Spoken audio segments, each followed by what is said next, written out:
সোমবারের সেই দুপুর ছিল সাধারণ দুপুরের মতোই, কিন্তু মুহূর্তেই তার রূপ নেয় এক ভয়ঙ্কর ট্র্যাজেডিতে।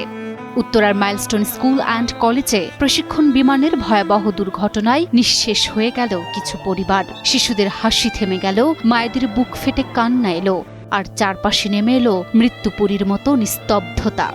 পুতুলের মতোই ছিল তারা, ছোট ছোট হাত, নিষ্পাপ চোখ, স্কুল ব্যাগ কাঁধে নিয়ে ছুটে চলত ভবিষ্যতের খসড়া আঁকতে।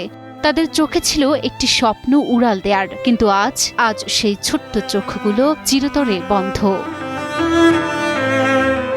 এই তো সবার ছোট আব্দুল্লাহ সামিম 7 মাস আগেই প্রবাসে হারিয়েছে বাবাকে, আর তার মাঝেই পরিবারে এলো আরেকটি ঝড়, তছনছ করে দিল গোটা পরিবারকে। মাইলস্টোন স্কুল অ্যান্ড কলেজে প্রশিক্ষণ বিমানের বিধ্বস্ত হওয়ার ঘটনায় ঝরে পড়ে পরিবারের সবচেয়ে খুদে ও প্রাণপ্রিয় ফুল আব্দুল্লাহ সামিম।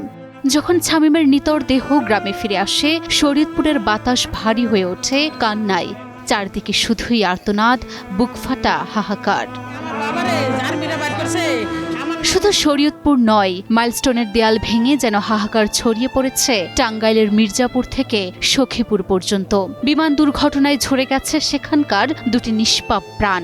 তানভীর আহমেদ এবং মেহনাজ আক্তার হুমায়রার জন্য আজ কাঁদছে টাঙ্গাইল। মির্জাপুর আর সখীপুরের আকাশ আজ ভারী।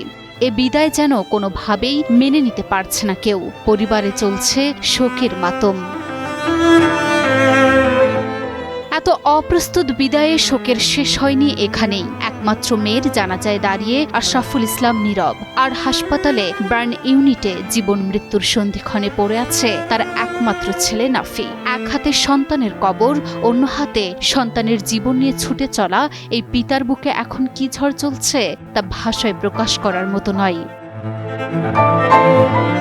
তাদের মতো আরো কত শত পরিবার আজ কান্নায় ভেঙে পড়েছে। স্তব্ধ হয়ে গেছে পুরো দেশ। তারা ছিল মায়ের পৃথিবী, বাবার চোখের মণি, পাড়ার আদরের শিশু। তাদের ছোট্ট পায়ের আওয়াজে মুখর হতো পুরো ঘর, আর এখন সেই ঘরে নীরবতা, একটা কফিনের মতো জমাট বিষাদের ঘন ছায়া। আজ আর নেই সেই ফুটফুটে শিশুরা।